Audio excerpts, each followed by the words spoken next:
Good evening, everybody. Welcome back to the Milestone Book Club on 22 Panels. I am joined by the brothers Anderson, no relation. And today we are going to talk about Shadow Cabinet issues 11 to 13. 11 and 13 feel like they were not meant to have an issue in between them. Yeah.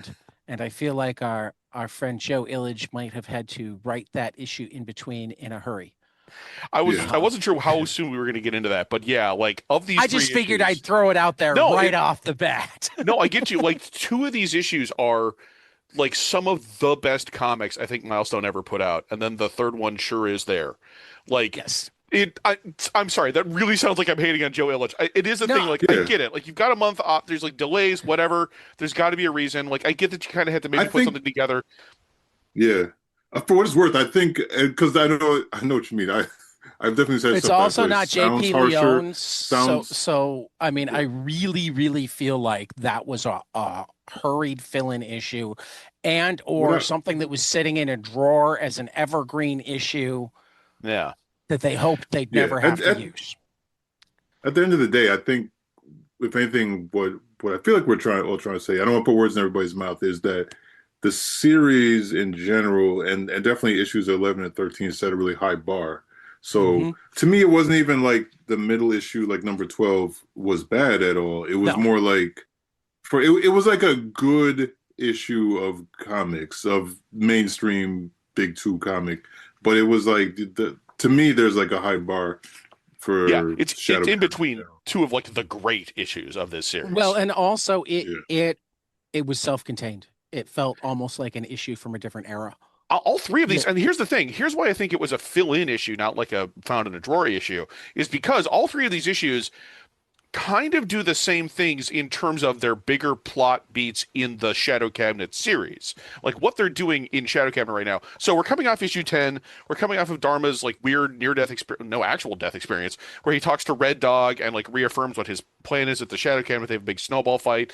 Um, and we're getting into this territory where now like Dharma's powers still work but are weird and maybe failing or like giving him incorrect information, and so people are being sent out on missions they don't quite understand or on short notice, and they don't always get the right information, and they're kind of wondering like, is Dharma losing it? Are we like, what's going on here?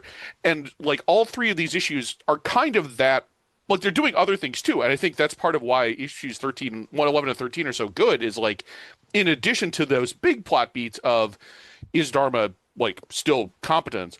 There's smaller stuff like Mhm. the whole Donner Blitzen relationship, the stuff with Sideshow. God, that Sideshow Yeah. thing blindsided me. That was great. But like in terms of what they're actually doing in Shadow Cabinet and like the Milestone universe, they're kind of all three the same thing. Where it's like, is Dharma not really doing it anymore? Has he kind of lost it? So I kind of feel like issue 12 was just written to be like, oh shit, we need another one. We're missing a month.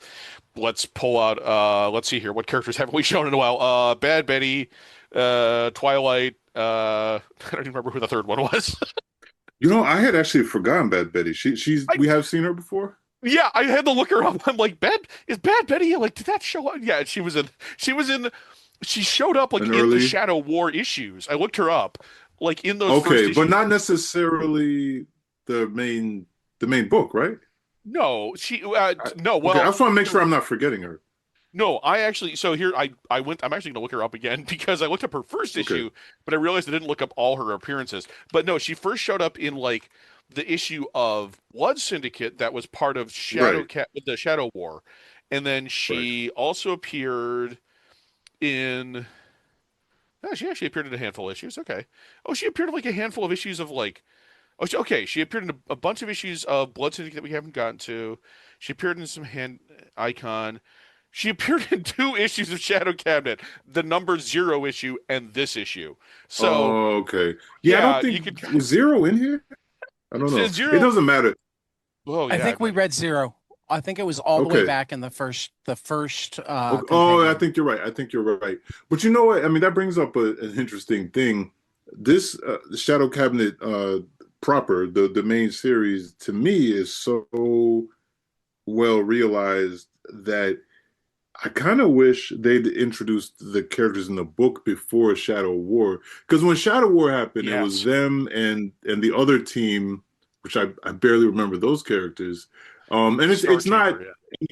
yeah, Star Chamber, thank you. And it's not any fault of the storytellers, but to me, if we talked about the time, it's the thing I have where I'm not necessarily in love with events. Like, Yeah. like they kind of you can kind of smell the larger editorial mandate with them. So I just feel like the Well, book, and like, yeah. I think for Milestone made even worse that before we really got back to Shadow Cabinet, we also threw in the Worlds Collide event. Yeah, Yeah, God. yeah, yeah. There it was a little bit. Yeah, I mean, Right.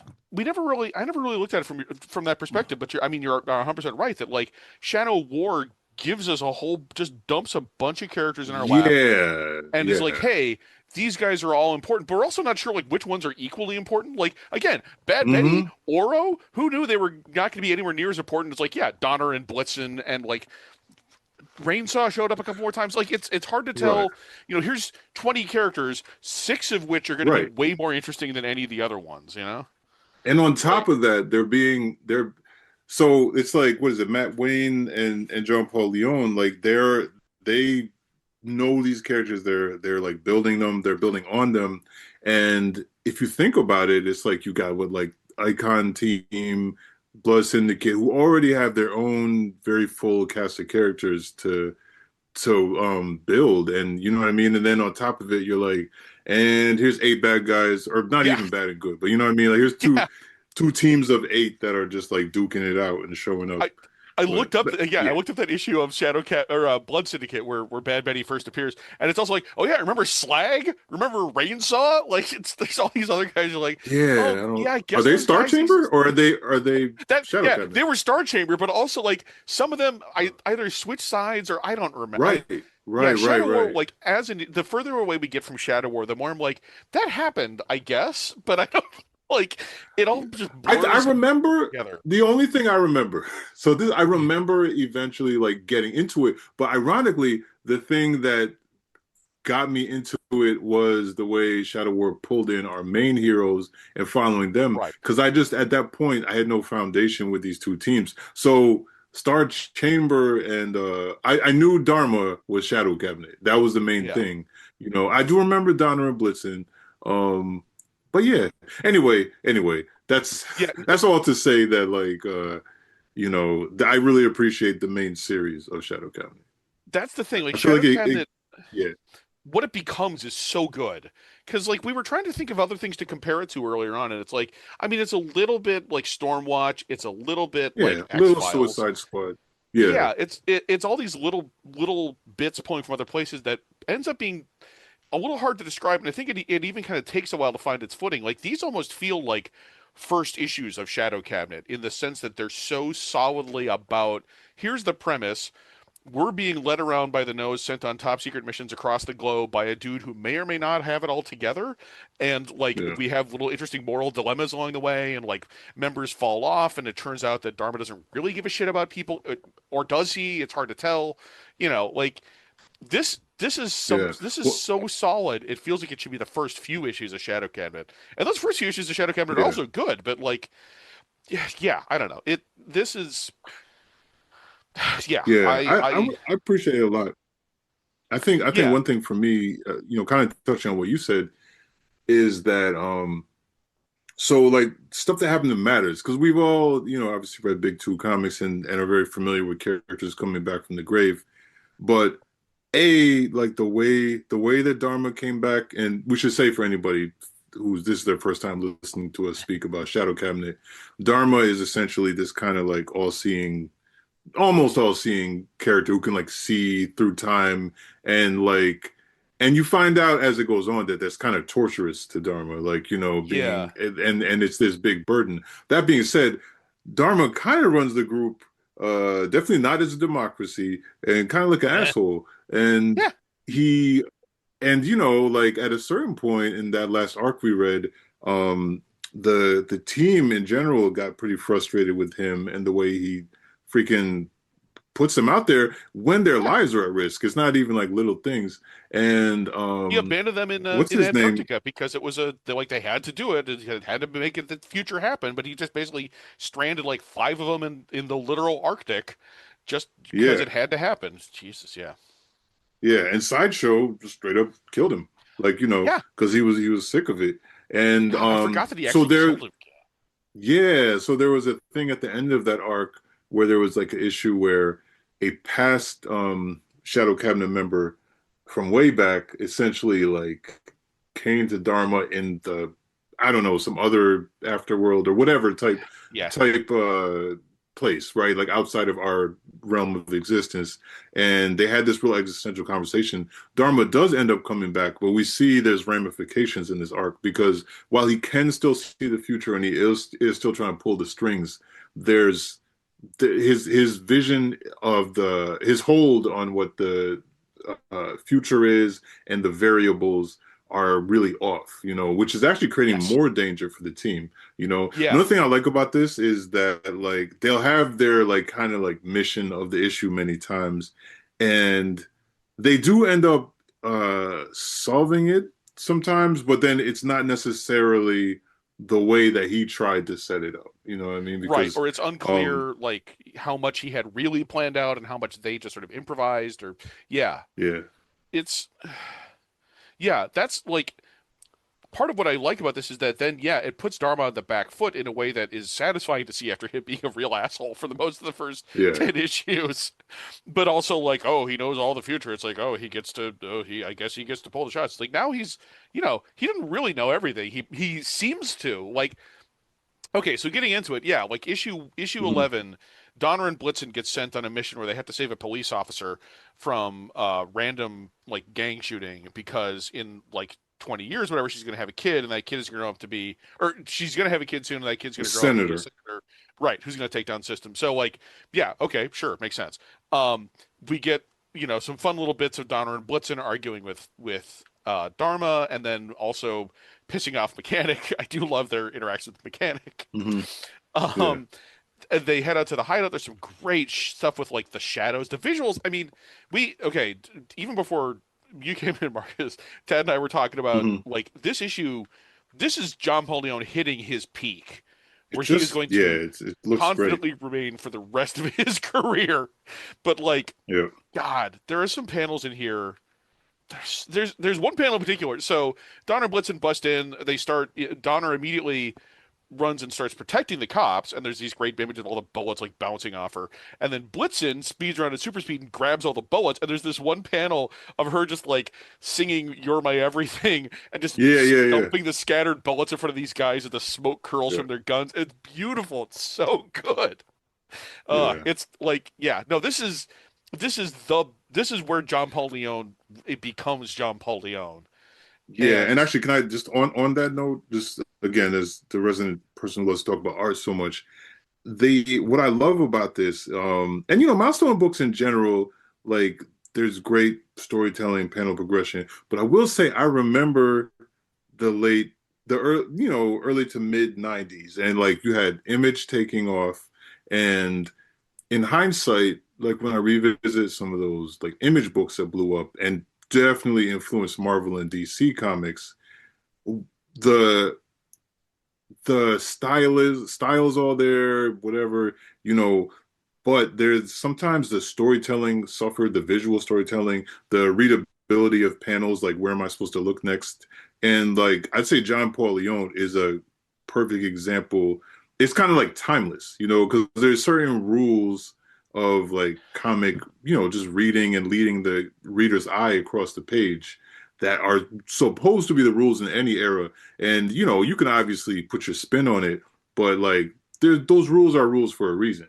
You know what I yeah, mean? And I think during the '90s, to a certain extent, a lot of big two books that were kind of like following the trend.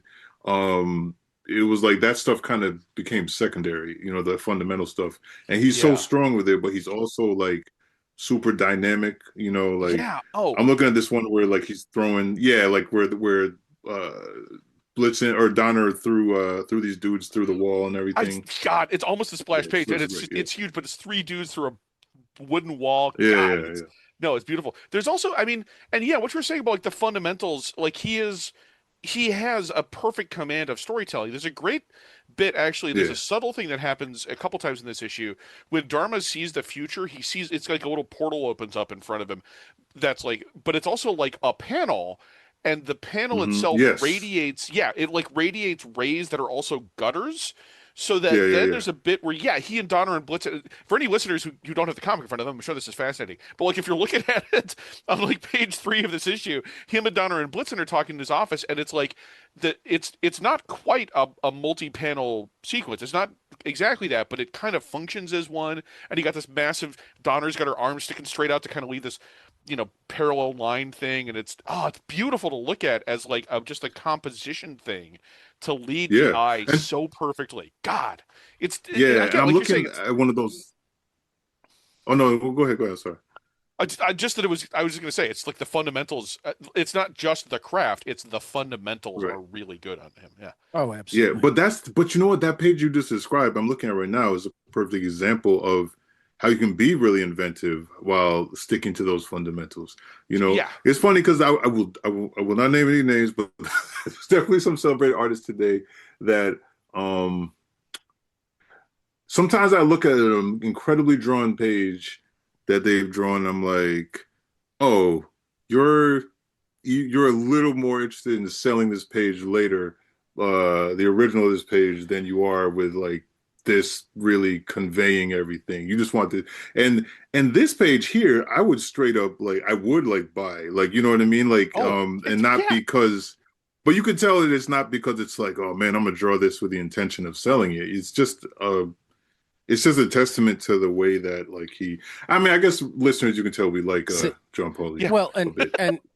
here's just a meta type question. Um, Mm.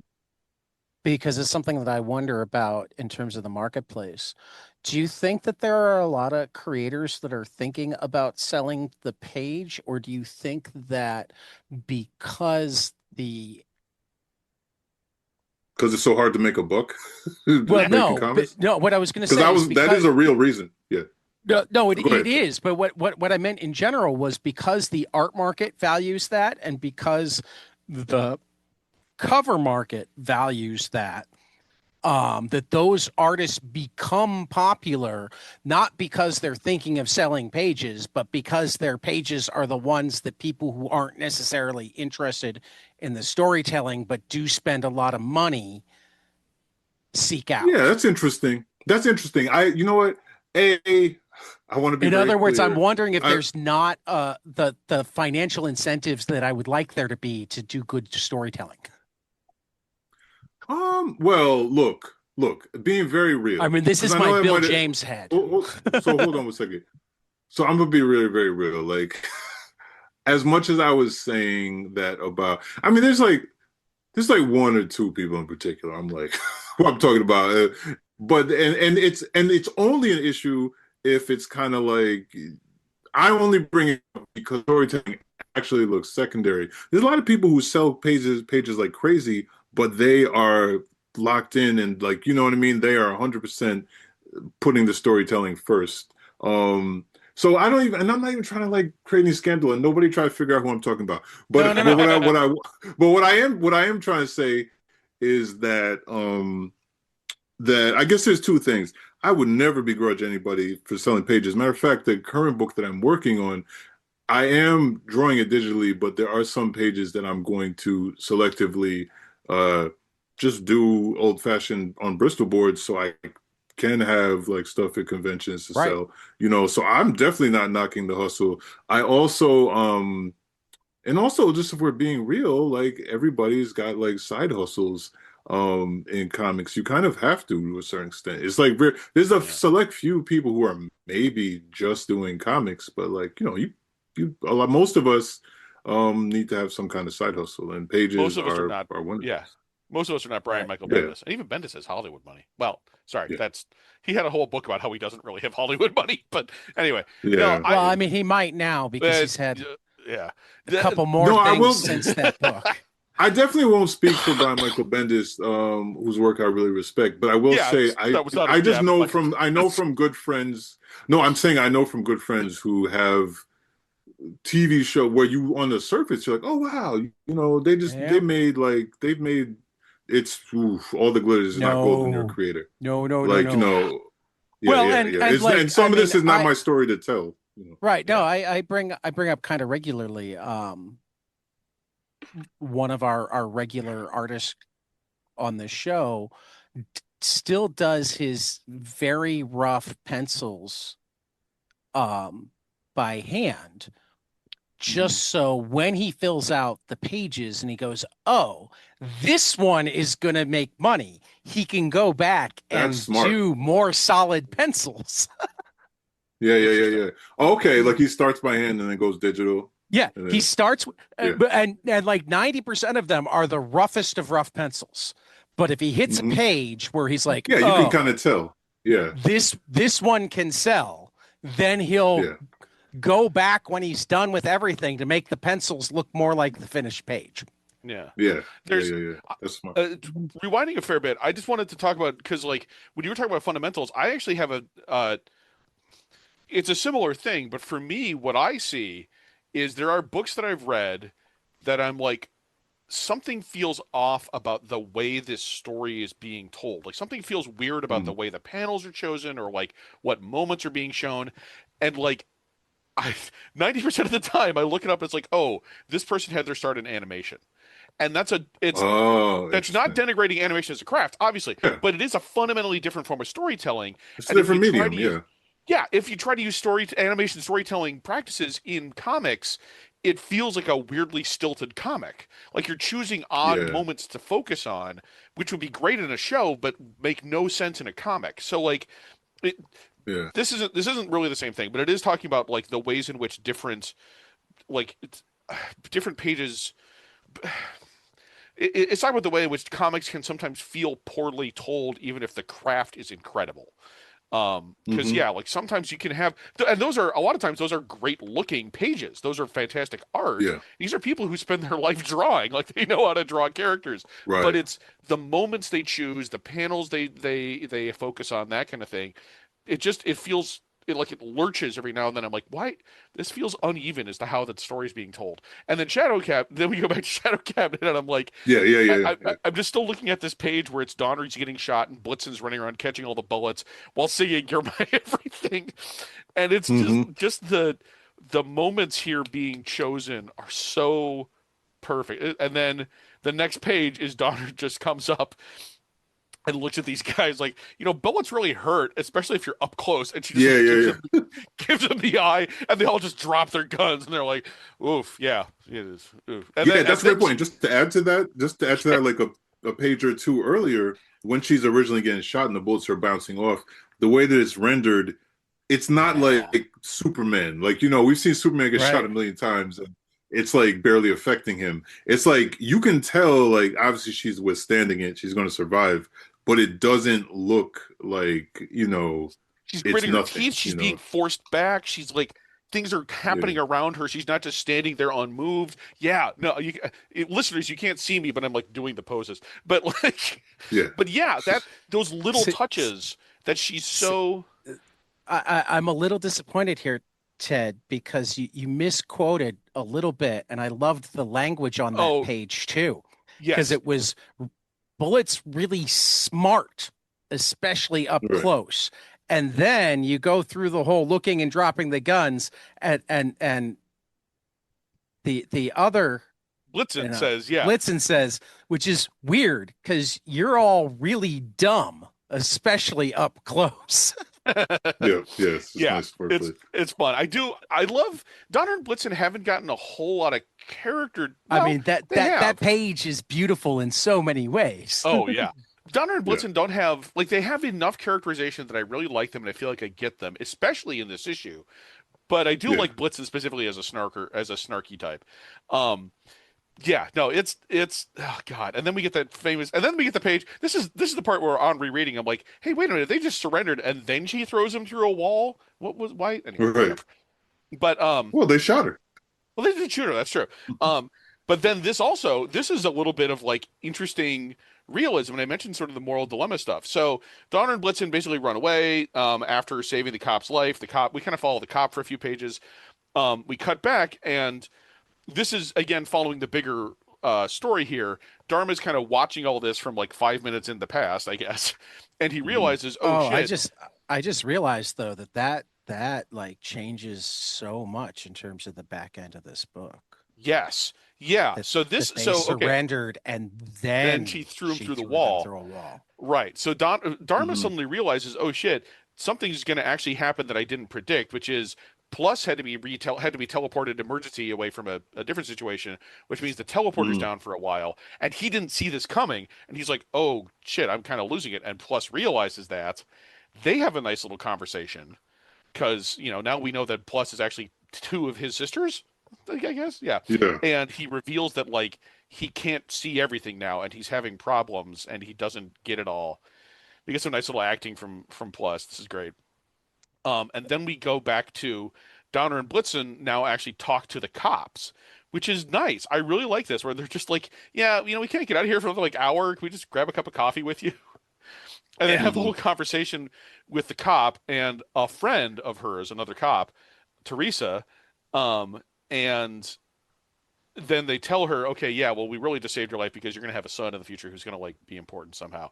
She's like, I don't have a son yet, and they're like, well, you're gonna. And she's like, yeah, well, okay, the both of us are kind How? of, and then it's like, oh, okay, they're actually a couple, and it like, first off, that's nice. Like Donner and Blitzen realize, oh, hey, Hmm. another lesbian couple, that's kind of cool. But then also, hey, one of the guys you threw through the wall died on the way to the hospital. We're gonna have to arrest you two. Yeah. But fortunately, at that moment, I do another like great bit of wordplay here. I admire and respect you both, but I can't let that slide. At the very moment is when they are Hmm. then That they teleported. slide. They do Yeah. the shadow slide back to the shadow spire, and then we get them confronting Dharma because first off they think, okay, she's never going to have a son. She's a lesbian.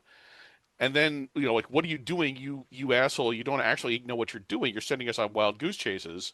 And also, you made me kill this guy. And then he says, no, he does this big dramatic finger point. And this is, you know, Yeah. the big dramatic comics finger point is JP Yeah. Leon could do that, but like again, we like the small stuff with JP Leon. But Yeah. um he bites back. He explains, no, I did see all this. She and her partner are going to adopt or no, she's going to have a kid through artificial insemination. Blah, blah, blah. Artificial insemination. Yeah, and so he kind of gets the last word there, but also Blitzen has this question of like, what about the guy who died? Did he have a future too? And did you even check? And he just is like, Hmm. I can't think about that. And then Donner and Blitzen have this great little emotional page or two afterwards where Donner's fucked up about the fact that she killed a guy.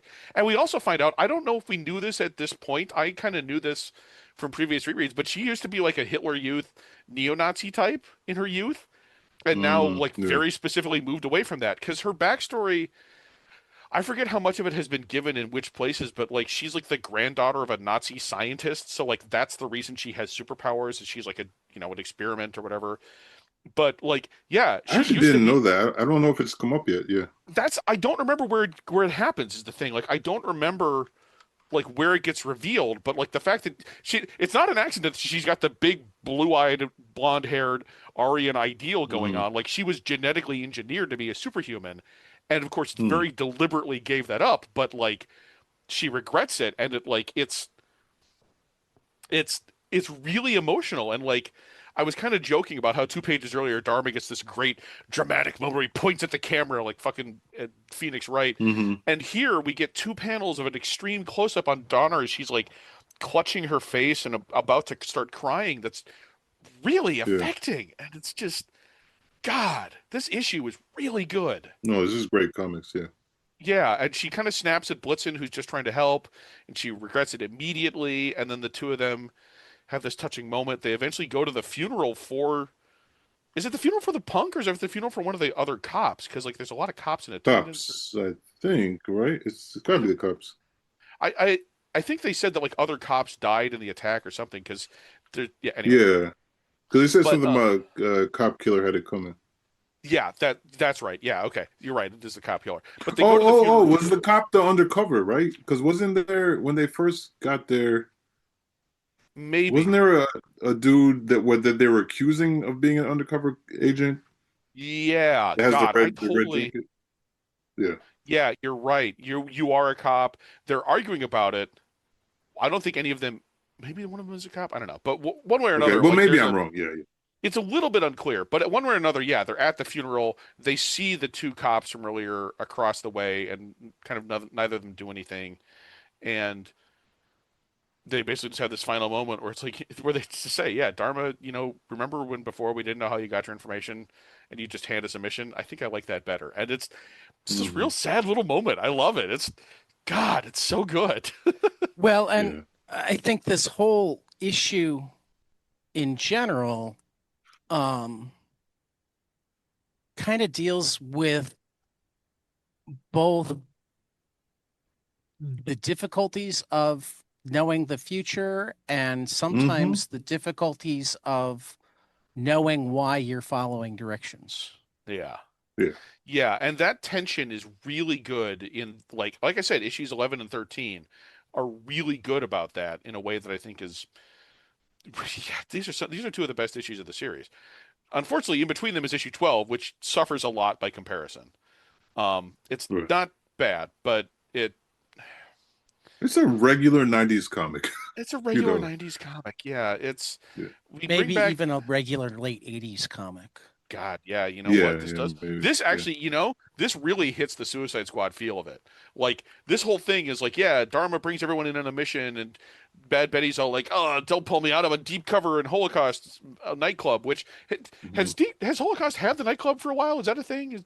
Didn't He has. It's definitely shown up. It's definitely shown up okay, in Blood Syndicate. I forget which other books, but it's been okay. established. I also because that reminded me, I looked this up. I looked up more about Bad Betty. At like the same month that these issues are coming out, or around the same time, there's also the issue. There's this 5 issue miniseries called My Name Is Holocaust coming out, which isn't in Right. the big collection, the compendiums, and I totally forgot it existed. So maybe that gives more context on Bad Betty and Holocaust and all this other stuff. But unfortunately, that right now it's just sort of a standard issue of a standard unit of 90s comics in the middle of two really good issues of Shadow Cabinet. But yeah, we get Bad Betty shows up, Blitzen's there, and so is Twilight, the dude who looks like a Magritte painting. Who I don't know if he ever gets more characterization, but I do like him. He's a fun design. Um, Can I ask you guys? Do you guys remember? Was this? I just feel like that design. Did that design show up in Zombie? This character in Zombie?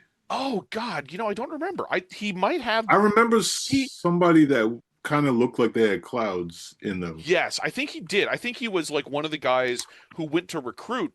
I mean, I know his name isn't Zombie, but he went to recruit. He Right. went to recruit David. Daniel, Um, David. Yeah. yeah, he was there. Yes, yeah, I'm remembering now. He Okay. wasn't. He was. I'm looking it up right now on the DC wiki. He was in Zombie Hmm. number 0. So yes, Right. um, as well as a handful of other. He was in. Oh, he was in all the Justice League crossovers. That's right. That's the ones with Michael. Okay. Okay. Yeah.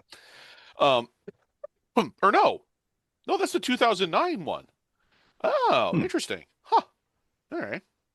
Uh, Wait, you oh, mean the Milestone Forever? Is that what you're talking about? no, the 2000, the thing where they brought it into the DC universe, I guess. It's not. Yeah, yeah. No, it was a two-issue Milestone. I thought it was called Milestone Forever, but it's like, Maybe it is that what wasn't. you're I talking don't. about? Yeah, because at the Uh, end of it, it ends with Dharma. Oh, if you guys can find that, we actually should discuss those at some point. I don't know what this is. This is like 4 issues of the JLA series from 2009 that Oh, okay, that's he and a something different. yeah, he and a bunch of other characters from Shadow Cabinet show up. Well, yeah, Icon, Hardware, Iron Butterfly, Donner Blitzen. Hmm. But listeners, we're just discovering right now what's going on. But yeah, anyway, no, but Yeah. Twilight himself has appeared in Shadow Cabinet Volume 1, number 0, Shadow Cabinet 12, which is this issue, and Shadow Cabinet 15, and then Hmm. Zombie number 0. So that's it. He's been in like 2 issues before now. And Yeah. he's such a great design, but like he doesn't I Yeah, it's nobody kind of nothing significant happens with him, basically. yeah, which sucks because he does look really cool. Anyway, Yeah. Blitzen hijacks a truck using her super speed that has a special thingy, and then they also have to like, so they have to take the truck, but also like take over the base where the truck is going, so they can like defuse the. I don't know. it's to be picked up, so they have to get the truck, invade to get the interface chamber, and then get it back. Blah blah blah. Okay, it's kind of a standard actiony issue thing. They shoot some stuff. Bad Betty has like weird techno abilities, and she comp locks the door. Like it's so cyber 90s. Mhm. It's great. They fight a big system robot monster thingy. She has a force field. Twilight has weird teleportation powers. Iota shows up because she randomly was also there because they figured they need an extra edge, and I don't know. It happens. It's an issue. I really hate to be so down on it, but it like compared to what we just saw, it's just sort of it's just Yeah, I think it's fine, but like I think, and also just being real, like we only have so much time to talk about this. I yeah, don't think there's anything wrong with leaving more time for issue 13. yeah. It's Issue fine. It doesn't. 13 needs to be talked about Yeah, because issue Yeah. 13, first because off, incredible cover, beautiful cover. JP Leone, no, this is no, like Real? that's second off. That's second off. Okay, I know what First you're going to off- say. I thought of you, Ted, but I know you take First it away. I off, know I thought of what JP you were gonna say. Leone clearly has a strong appreciation for baseball because oh not only is there baseball in this issue, but Mhm. that picture frame in particular is not an easy angle to get No. right, and Yeah. he nails it. Yeah. yeah, we do get He oh, nails it. this Also, issue, also the MLB is canonical, but with a Dakota team. So in this universe, they have our Major League Baseball. Oh, yeah. Yeah, I was Cleveland. a little disappointed that they chose the Indians though Mhm. as the Yeah, of team course. to play if they're gonna go canonical. Right. yeah. Well, it's Well, they Midwest. probably I beat mean, them though. Did they beat them? I mean, No, they no, lost they terribly. lost. They got their Oh. butts kicked. 6-0, top of the ninth. But yeah, but no. is, Oh, that's right. I mean, this is where I almost have to ask: is John Paul Leone another one of the Cleveland guys? Because there were a lot of guys from Cleveland at the time. maybe. But yeah, no, this is one of those great Um, cold opens of like the heroes hang out, and it's Donner, Blitz, and Right. Yeah. Starlight and Payback. Payback hasn't been seen in a while either. Yeah, I'd Just hanging forgotten out about Payback. Yeah. Yeah, Payback has got his own fun story. Hanging out at the baseball game, and they're so bored that Blitzen just steals the ball so they can stop the game. It's like Mhm. that's fun. I love it. That's great. But yeah, I love God the classic like baseball cold open for a comic book, and also the stadium's like completely empty. Donner tries to get people singing take me out of the ball Yep. game. Oh God, it's great. I love the Uh-huh. expressions on the audience members Oh, as yeah. well. How so Yeah. bored. No, so much of it was done well, but like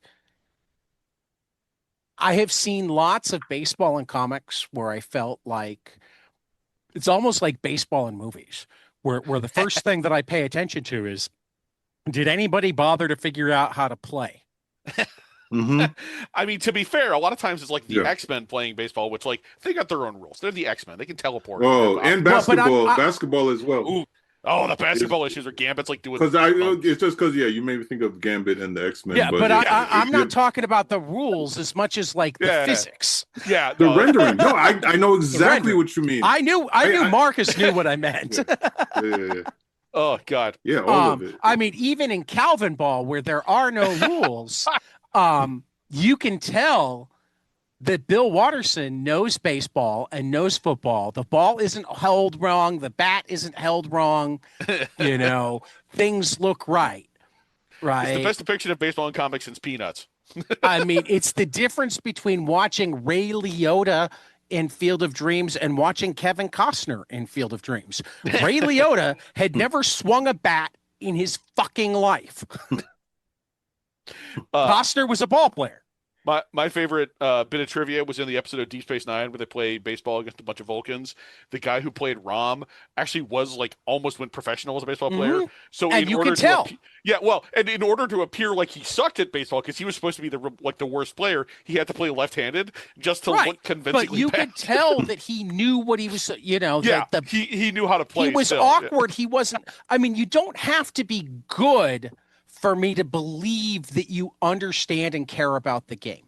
Yeah, Right. Does that make sense? yeah, no, it does. Yeah. It's And like which is why I can't 100% guarantee that John Paul Leone was a baseball fan, but I did do a Google of John Paul Leone and baseball and found like 4 different pictures of him out to the ball game with various people. There So we I go. think That he says a lot. probably was. Um, Yeah. but like, I mean, Marcus, you talk about hair. Like my It version matters. of it does, but my version of hair is baseball. Um, That's a good bounce point. As much as I like talking about baseball, that I do want to segue to the rest of the issue, and that we leads me to a will. good question, which is Payback even points out Stella wearing extensions. How does her hair look to you? I'm curious. I generally don't know. I think it's Like, all right. I think it's not out of the stuff I've seen. Like I'm cool with it. It looks like he at least like there's a close up on some of the braids, and then in the close up it kind of comes apart. But yeah, no, for the most part, it's good. there Like are worse I black can women's tell hair in what comics. style he's going for. But yes, no, Yeah. black women's hair in comics it's so often is just Oof. they don't. Man, I'm a You white know, guy and I artists know won't commit. this. I'll just say when I see some of this stuff, and then we can move on. But when I see some of this stuff, I'm like, okay. Because one of my favorite books Yeah. of all time is Ralph Ellison's Invisible Man. And you know, there's no, it's not a science fiction. It's not about a man who's invisible. It's about a black man, and invisibility is a metaphor for for black people and our social invisibility, etc., marginalization. But sometimes you see instances of like it's almost like we're literally invisible. Because I'm like, all right, a lot of you artists lived in New York City. I know you're on the train and you see different types of black people, so you're just like literally just not like looking because to come away with some of these renderings. But anyway, I'm sure there's a past episode of this show where I've had the same rant, so I'm not going to go on and on. Hey, it's a rant worth having is the thing. Well, Like but I I mean, I guess where I was going was if he didn't already have a huge appreciation of baseball, he at least took the time to Mm-hmm. Yeah, yeah, go find a good example and make certain that he got it right. And I don't always right. see that. So yeah. On a I have a monthly great deadline too. appreciation. Yeah. Right. Well, Yeah, I mean, no, who knows? Maybe that's why there was the month in between. he had to Maybe draw they the braids. researched baseball. That was the Oh, second that's month. yeah, possibly. Yeah, yeah. The same Um, issue. but it's also again something else I want to point out. Like this is beyond like the hair, but it's his. So his rendering is really good. I also love that Donner and Blitzen and also Stella are just wearing like normal ass clothes. This is Hmm. 90s. This is 95. This is the heyday of Oh yeah, improbable women's outfits. Yeah, yeah. Donner's wearing like a I long. love the X-Men, but the issues where the issues where Oh, the ladies are like going out on the town, oh it's like what are they no. wearing? Like Yeah, no. But here, like Donner's wearing like an oversized Freebooters jersey, which is great, and the yep. baseball hat turned backwards. And Blitzen's wearing like a sweater and jeans, and she looks like a normal human being. It's great. Yeah. I love it. It's so naturalistic. It's fantastic. And then, Payback's just wearing a hoodie, but then he also like does the transformation, and his transformation looks fantastic. And you're also like, oh yeah, John Hmm. Paul Leon also does really good creatures. I forgot about that. Yeah. Um, but yeah, we get the important plot beat that Stella is thinking of quitting the cabinet because she's going to go back and get her degree, which kind of significant because we just had a whole 3 issue arc about her like having to be detransformed and fight the guys who or wait, was she fighting? No, that was in Hardware, wasn't it? But the Hardware had like the 2 issues where she was trying Um. to get her powers under control. Ooh, now I forget. Oh, that sounds familiar. Okay. Yeah. Yeah. But either way, yeah. Yeah.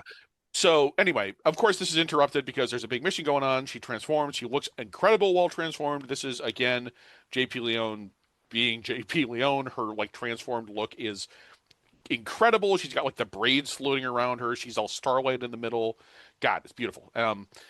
And oh yeah, and I love the little detail, the fact that like, oh yeah, they can only shadow slide usually when they're in total darkness. But she's got like starlight powers. She just stops reflecting any light, and then she can teleport immediately.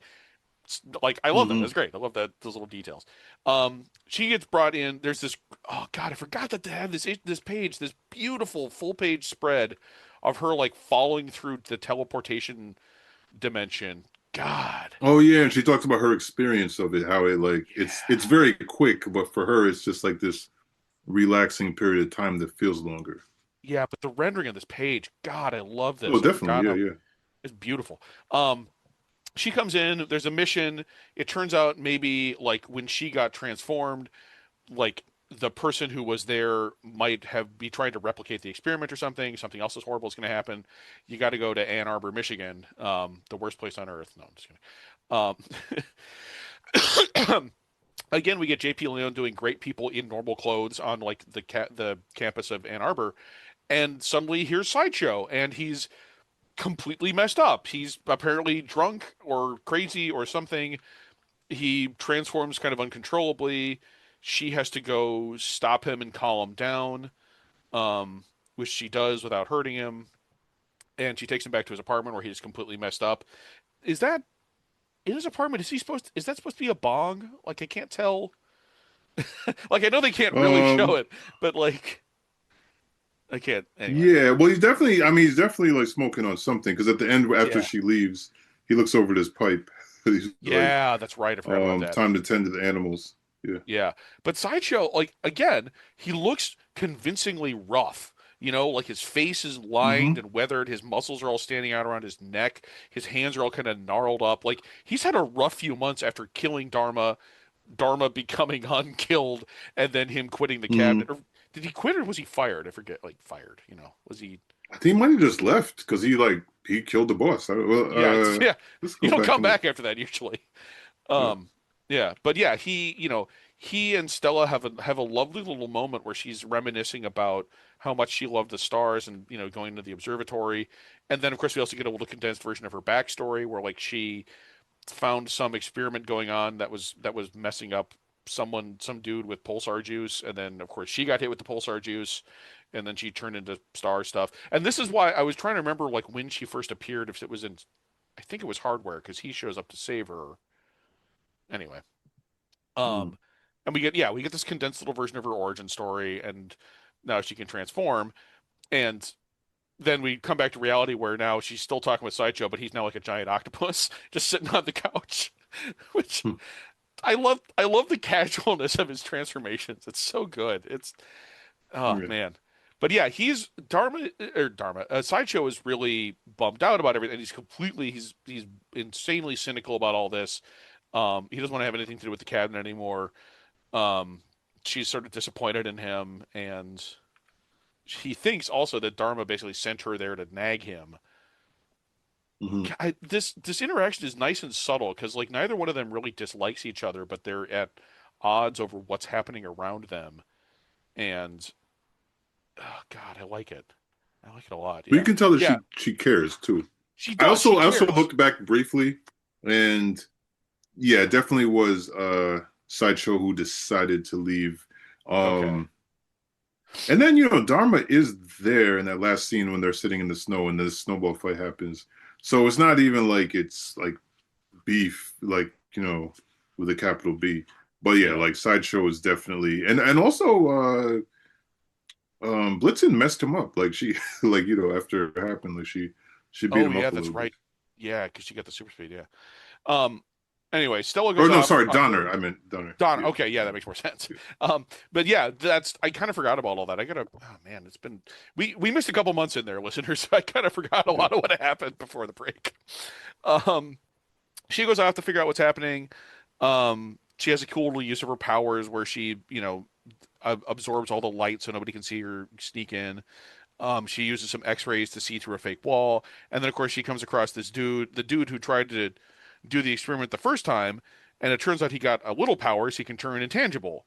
And now he's going to try to steal all of Stella's powers to get all of her powers, and mess her up completely for good. And also, I got to say, the coloring in this issue, like the color is Hmm. really good. It's the same dude who's been I actually don't know. The person who's been working with JP Leone, I think, on most of his issues. But it's this lovely painted stuff. There's this effect Yeah. where Stella's getting all the pulsar juice sucked out of her, and she's like Oh, this kind of pale purple. everything with Stella in this issue is beautiful. Yeah, like the little paint fleck starlight effect inside her like star body, and now she's like getting it Well, all Hmm. sucked out of her, and she's like got surrounded by this how about rainbow. are you looking at the big huge compendium right now?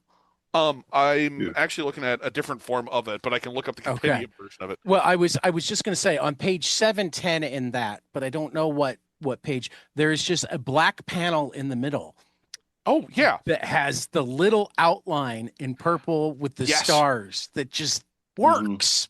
yeah, because it's Shouldn't you can see work, that she's walking but through it. works. She's got that outline of purple, and then like the little, again with the little paint fleck color to it. That's really God. It's beautiful. She's a lovely. It's a lovely character design that really complements J.P. Leone's excellent and realistic as like anatomy with like the people he works with who do really good like inking and coloring. Um, I don't know who inks his stuff usually, but it's the I really want to give them credit too because I know it's a collaborative work. But yeah, this issue is gorgeous. Anyway, of course she's in a bad spot, but then who should show up but Sideshow, having kind of gotten his mojo back, then decided to be a hero again. He does this great little like hero pose where he puts his hands on his hips and turn your death machines off. And he jumps in, he fights the guy for a while. He discovers the guy can turn intangible, but while Sideshow is distracting him, Stella figures out how she can get away from him by turning herself intangible, zipping through the floor, and then once the guy thinks he's won, she just busts out of the floor and breaks everything and reabsorbs her power. Blitzen shows up because I guess she was here too. Oh no, that she got called in. That's right. I do like that Blitzen trips when she comes in because she doesn't realize that he's in front of her. Yeah. And then and then everything basically just gets cleaned up. And like it's I forget when it's implied, but it's implied along the way that like the fact that Stella showed up a couple of miles from where she was supposed to be and an hour or so earlier than she was supposed to be, right where Sideshow was having an episode, means that Dharma was deliberately trying to send her there to convince him to clean up his act. I mean, it seems pretty clear that that's what happened. Um, but along the way, of course, she also decides, as much as I, love my old life, I can't have it back. I want to use my abilities. The world needs heroes, and there's this great shot of her flying above the earth in this final page, and she's got the little sparkles inside her, and oh God, yeah, Yeah. this is just a stunningly beautiful issue. It's like this and 11 are some of the best side. They're some of the best Shadow Cabinet stuff because they're so focused as well. They're Yeah. really about just these characters and their misgivings about the mission of the Shadow Cabinet, and how they deal with that, and the decisions they make, and the problems they have. And it's also just Yeah. they look amazing because of course it's J.P. Leone at his peak. Like, oh, God, yeah. Well, Um, and I think that's one of the things that like I really love about this series is, it is a lot of characters to keep track of, and they don't necessarily take the approach. Like for instance, if you're reading X-Men, some issues might focus more on some characters than others, but for the most part, you're gonna like kind of touch on the whole team. And but with this, it's kind of like no, they usually will focus in on a few, or maybe even like two, and then like Yeah. you'll have like in this issue where Blitzen like does come in, but it's not really a Blitzen story. But even with that, like these little, it in a lot of ways this could not work. It could feel disjointed. You could feel like, well, I don't know who any of these characters are or what it's yeah, about. But you feel like it's like gradual because you're not necessarily seeing everybody like in a big cluster. yeah. You know, You don't get the but big but big it, mission briefing or whatever. yeah, and in a lot of ways, it makes the series as a whole more compelling because you kind of like really want to come back to be like, oh, who's got the job this time? Like, I don't know what little interesting tidbits of their character are we going to get?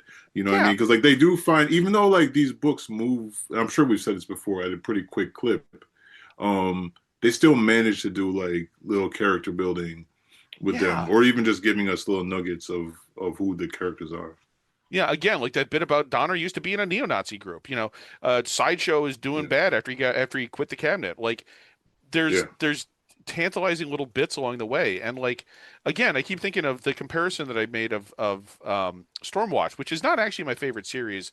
It's a little too bombastic for my taste, but like it did the same thing where you would have these little missions where it's maybe only one or two guys or a handful or whatever, and sometimes it wasn't even about a mission; it was just what they're doing in their spare time, and I like that a lot. I mean, of course, X-Men too, but like the nature of Stormwatch also being like a shadowy quasi-governmental, not quite benevolent organization.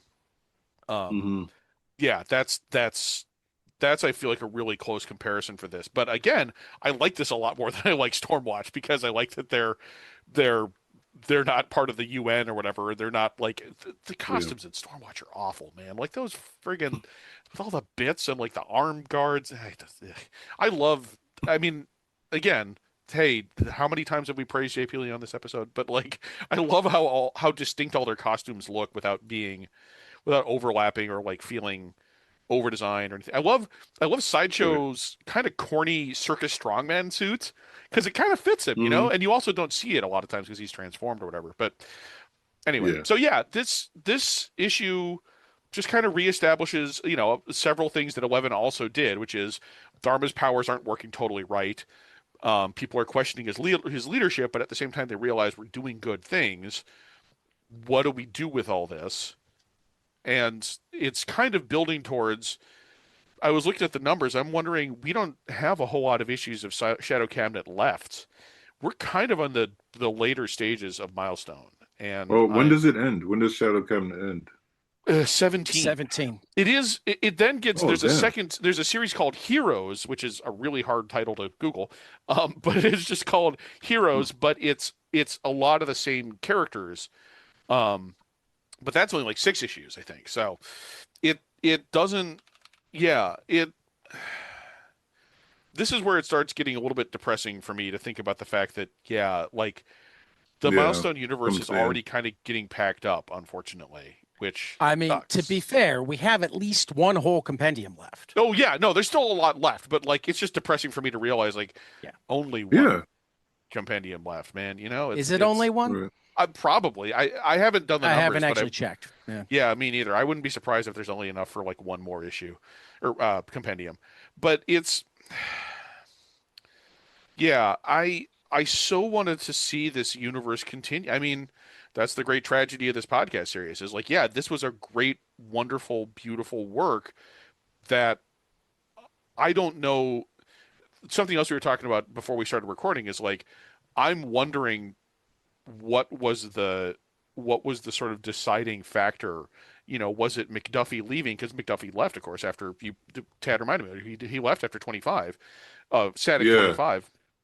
But was it Look, it him wasn't leaving? all that. That was. Then they talk about that in the documentary. That freaking. I'll never. Out of all the stuff to not like.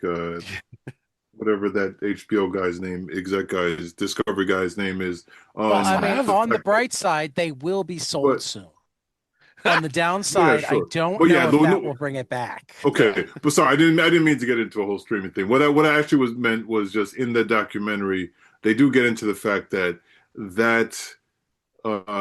fight over issue 25, it was essentially a culmination because like DC had, despite the fact that they'd been like, you guys got complete creative control, blah blah blah.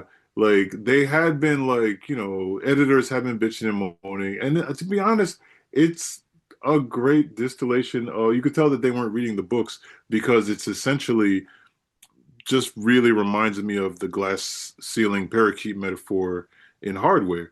Like because there were definitely some people at DC high up that just had made up their mind like, oh, this is annoying. Why do they need their own blah blah blah? yeah, Same shit you hear in anytime black people do anything together. yeah, So, but my point is that was like it was the I think the higher ups started letting things die out like after that point. You know what I mean? And like you said, yeah, McDuffie left. So yeah. And I have to it's wonder how much definitely of a it is. turning point. Yeah, I have to wonder how much of it is money because also the '90s are not great for comics and comic book stores necessarily. Like I don't, I just, yeah, it's a million different factors, obviously, but I don't. Yeah, I'm I gonna, don't know. before next time, I'm gonna watch the sci-fi on YouTube. Sci-fi is like a 4-part Milestone docu-series. I think they get into it ending there as well, but Okay, so I'm maybe I'll have more detailed information next time. I'm wondering whether we should take a not a break, but like take an episode to talk about um the like the history, like looking at one or more of the documentaries. Um, Hmm. I yeah, think Sci-Fi that'd be a Wire. great thing between volumes. compendiums? We always look for things Yes, between actually, that's a good compendiums. point. Is I think that'd Yeah, be a actually, good. can I nominate another thing? I think we 100% should do that. I also, that milestone, not Generations. I feel like it's Milestone Forever. It's like a two oh yeah, 48-page issues that Dwayne McDuffie did in like 2010, and yeah. they're really. I remember really enjoying those. So I don't know if you can find them digitally, but if we can, like, I'd like to read those at some point. Yeah, good point. I don't know Yeah. either. But I wonder if should we then maybe should we add those uh should that be the next episode we do is on one or more of the Milestone documentaries? Well, not the next Yeah. episode because we've got a ways to Oh go yeah, in in between this compendiums. compendium. Yeah, good The point. next Okay. in between the compendiums. Yeah, Um, good point. I mean, I can find out how many episodes we have left in this Yeah, compendium. good point. Let's see here. I know we got We 3 issues have of Blood Syndicate up Blood next, I think. Syndicate, and then Cobalt, Ooh, Cobalt. Cobalt's always and then fun. Icon. So Oh yeah, a three lot of episodes Cobalt. left, unless we want to split up Cobalt. Yeah, because that's 7 episodes of Cobalt. Wow. No, 8 7 episodes of issues. Cobalt. Good Lord. We could maybe split it. Yeah, whatever you guys. I don't know. I'm So up yeah, for we it. have three or four episodes left in this compendium, and then I think it would be a great time Yeah.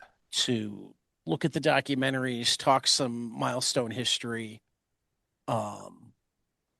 that sort of thing. Yeah, I think that sounds right. But yeah, so for next time we've got Blood Syndicate 24 through 27, about which I don't remember. I don't remember at all like what is going to actually be happening in these issues. We'll have to find out. Ooh, that's right. I remember some of what happens in these issues. I was just paging through it. I'm like, oh, that's right. That's some of the nonsense that happens here. Yeah. But yeah, I'm looking forward to that nonsense because I don't remember it, obviously. Yeah. And then Yeah, I definitely don't maybe remember the big thing. it's we'll find out together. I don't have No, no I idea see it. how. No, I see it. I did look ahead. I know the big. Oh yeah, I don't remember how it comeback. plays out at all. I have no clue of like what the anyway. But yeah, I'm really curious. Like, yeah, I don't know. I'm curious how this is all going to shake out, obviously, and then we'll be on to volume 4 after that. And then of course the icon Yeah. stuff. The icon stuff alone is huge. But yeah, we'll get there. Mhm. We'll get there. But yeah, these are some good issues. These were one solid, respectable issue and two really good issues. I think is how those fold out. Well, and Yeah. I mean, JP Leone took those two issues to just a whole other level. I while we were talking, I mean, to be brutally honest, like, I mean, because we know Joe, we've been apologizing to Joe, but I think the difference for that middle issue is one writing, part too. Joe Or and three parts art. Art, yeah, yeah. it's Mike Gustovich, right? It's I mean, and the art's not bad, but like No. the art really, when you're sandwiched by JP Leone doing JP Leone stuff, Yeah. Look, it's like the post Jordan Bulls. and your teams. name's You know what I not mean? They had some good years. Sienkiewicz. Yeah. Right. Yeah. I mean, no, it's like the middle year. It's like, well, Jordan was playing baseball. The Mhm. team was Yeah, the true, same. true. That's a good Right. comparison. Honestly, it might have been Pippen's best years. Yeah, but not to get too basketball, but I will say that like that was it was a great team built around Mike. So I'm literally Right. talking about like say like I don't know 2004 or something when there was like Right. no Bulls OGs, you know. And But anyway, yeah, we don't but do these but games. then they sucked. This didn't suck. Right. I gotta say, completely out of my depth here. I know nothing about. I'm not a basketball guy, but I live in Chicagoland. Those were hard Right, you had years to know, miss yeah. the Bulls. Fair, Yeah. totally fair. You probably bump into Bill Cartwright all the time. I mean, I have been in the same room with Bill Cartwright. Damn. Really? Cool. That's In any case, not on purpose, and I didn't speak to him. it was the same. Oh, man. Yeah. But Okay, then sorry. I've been, Sorry. if we count Wrigley Field as a room, I've been in the same room as Michael Ooh, hey, Jordan there. too. Okay. I don't know if that. I don't. Whatever. Um. In Yeah. any case, I am looking forward to whatever is left of Shadow Cabinet. I'm also really looking forward to getting back to Blood Syndicate because I think Blood Syndicate is also in a really Yeah. good place too. Like I Yeah. think this is some peak Blood Syndicate stuff in addition to peak Shadow Cabinet stuff. Um, Yeah, definitely. I mean this is honestly, and from what I remember of like where Icon is and what happens next with Icon, this is this is like maybe the best stretch of Milestone comics kind of right now where we're at is in like I looked it up, it's like May 95, it's like mid 1995-ish. This Yeah. is an incredible time for them because finally all these books have been allowed to hit their stride and have gotten some of the early hiccups out of the way, and I feel like Yeah. now we're really into the best era of Milestone stuff. Yeah. Oh yeah. I very vividly remember these Return of Buck Wild issues of Oh Icon. yeah, I mean the Icon stuff is there's two different Icon things going on at the same time, both of which are really Yeah. good in really different Mhm. ways. But like, yeah, we'll get there when we get there. This is Uh, such a great Luke Cage parody. God, it's and then the early, I early don't Luke Cage, because people have yeah rehabilitated Luke Cage over the years, but like, yeah this is before he got the rehabilitation. It's oof, we'll get there when we get there. But yeah, those issues. But I also just the love stuff. the idea of. Oh, I'm sorry. I just love the idea of black creators taking a black character that white creators who didn't get it, and just like creating this like really incisive parody. Yes, Anyway, yeah, it's we're in for a ride on those issues in a good way, but still. Um, oof. Anyway, yeah, I'm looking forward to it. So yeah, it's Shadow Cat or Blood Syndicate 24 through 27 next time, and then yeah, on from there, Cobalt, so forth. Yeah, yeah, cool beans. yeah. All righty. Well, for the Brothers Anderson, no relation. This has been the Milestone Book Club on 22 panels, and we will see you after the next page.